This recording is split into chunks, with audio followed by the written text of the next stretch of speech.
ಅತ್ತಿಗೆ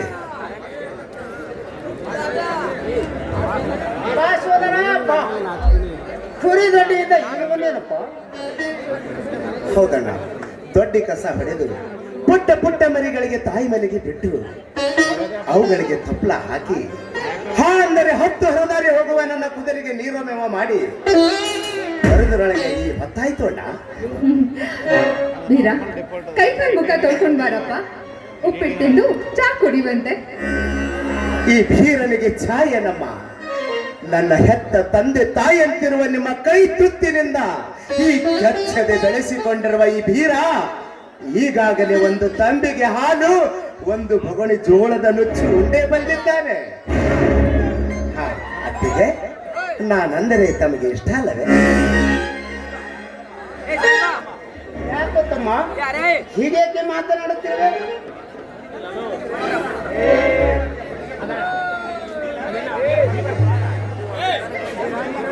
ನೀನೆಂದರೆ ನನಗೆ ಪಂಚಪ್ರಾಣ. ಇದೆಲ್ಲ ಒಂದು ತಮ್ಮ ಧರ್ಮದ ನುಡಿಯಿಂದ ಕೇಳಿಸಿಕೊಂಡೆ ನನ್ನ.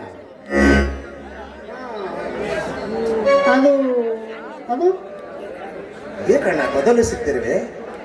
ಈಗಲೇ ಹೇಳಿದ್ದಲ್ಲ, ನಾನಂದರೆ ನಿಮಗೆ ಪಂಚಪ್ರಾಣ. ಹಾ ತಗೊಳಪ್ಪ, 10 ಮರಿ ಮಾರಿದ 10,000 ರೂಪಾಯಿಯಂತೆ 1,00,000 ರೂಪಾಯಿಗಳನ್ನು.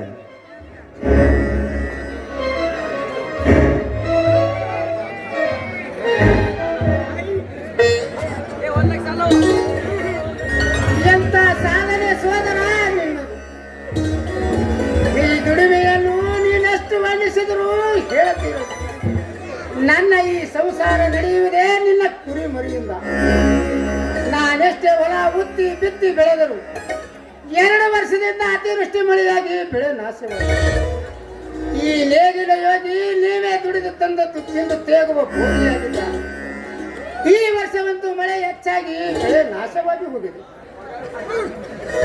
ಅಣ್ಣ, ನಾನಿರುವಾಗ ನಿನ್ನ ಕಣ್ಣಲ್ಲಿ ನೀರೇ ಕಣ್ಣ. ನೀನು ಯೋಗಿ ಅಲ್ಲಣ್ಣ. ಈ ಯೋಗಿ ಬಿತ್ತಿ ಬಿತ್ತಿ ಬೆಳೆಯದಿದ್ದರೆ ಈ ಜಗತ್ತಿಗೆ ಉಳಿಗಾಲನೇ ಇಲ್ಲ. ಅದು ನಿತ್ಯ, ಅದು ನಿನ್ನ ಕಾಯಕವಣ್ಣ, ನಿತ್ಯ ಅದು ನಿನ್ನ ಕಾಯಕ. ಎಂತ ವಿಚಾರ ಶಕ್ತಿ ಅಡಗಿದೆ ಸೋದರ ನಿನ್ನಲ್ಲಿ.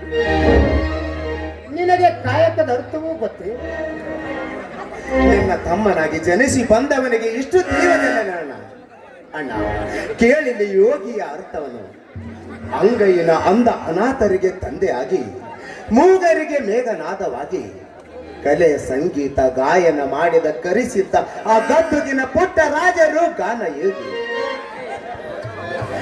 ಲಕ್ಷಾನುಲಕ್ಷ ಮಕ್ಕಳಿಗೆ ವಿದ್ಯಾದಾನ ಮಾಡಿ ಅನೇಕ ಶಿಕ್ಷಣ ಸಂಸ್ಥೆಯನ್ನು ಕಟ್ಟಿ ತ್ರಿವಿಧ ದಾಸೋಹಿಯಾದವ ಸಿದ್ಧಗಂಗಾ ಶ್ರೀಗಳು ಶಿವಯೋಗಿ.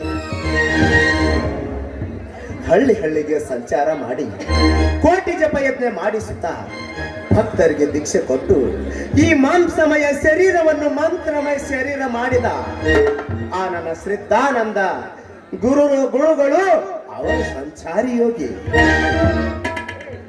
ಹುಟ್ಟಿದ ದಿನದಿಂದಲೇ ಕಾಂಚನವನ್ನು ಕಾಲಿಗೆ ಸರಿಸಿ ಆಸೆಯನ್ನು ತೇಜಿಸಿ ಜೇಬುಗಳಿಲ್ಲದ ಶರಟನ್ನು ಧರಿಸಿ ಸರ್ವ ಜನಾಂಗಕ್ಕೆ ಬಿಡುವಿಲ್ಲದೆ ಪ್ರವಚನ ಮಾಡಿ ಅವರು ಸಾಯುವ ಮುನ್ನ ತಾವು ಬರೆದಿಟ್ಟ ಲೇಖನೆಯಲ್ಲಿ ಈ ಜೀವ ಇಲ್ಲದ ಮೇಲೆ ಇದರಲ್ಲಿ ಏನಿದೆ?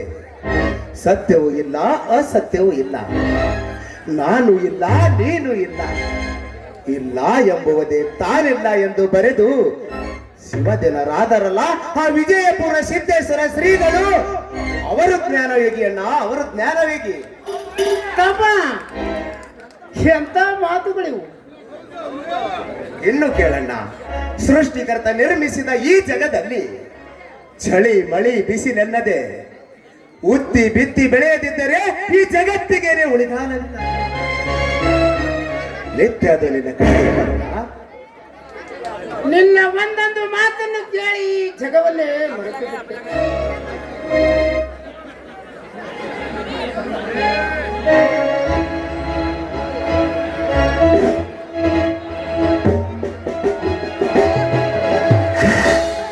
ಅಣ್ಣ, ಏನಿದೆ ಸಂತೋಷದ ಸಂಭ್ರಮ?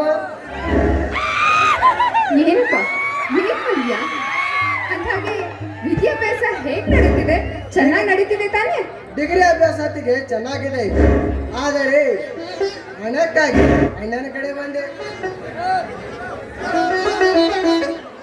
ಅಣ್ಣ, ಇದೀಗ ಈಗ ತಾನೇ ತಂದಿದ ಹಣವನ್ನು ತಮ್ಮನಿಗೆ ಕೊಟ್ಟು ಬಿಡು ಅಣ್ಣ. ಎಷ್ಟು ಬೇಕಾಗಿದೆ ಸೋದರ? ಅಣ್ಣ 25,000 ಕೊಟ್ಟು ಬಿಡಿ ಸಾಕು.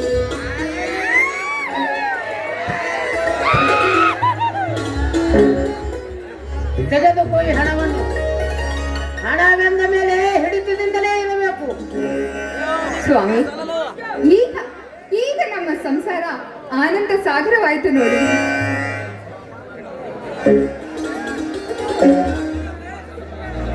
ಅಣ್ಣ, ಇದೇ ಸಂತೋಷದ ಸಮಯದಲ್ಲಿ ಎಲ್ಲರೂ ಕೂಡಿ ನಾವು ಒಂದು ಹಾಡನ್ನಾದರೂ ಹಾಡೋಣ ಬಾರಿ ಅಣ್ಣ.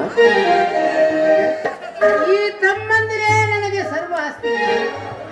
ಬನ್ನಿರಪ್ಪ, ಈ ಆನಂದ ಸಾಗರದ ಎಲ್ಲರೂ ಕೂಡಿ ಹಾಡ ಬಂದಿರು.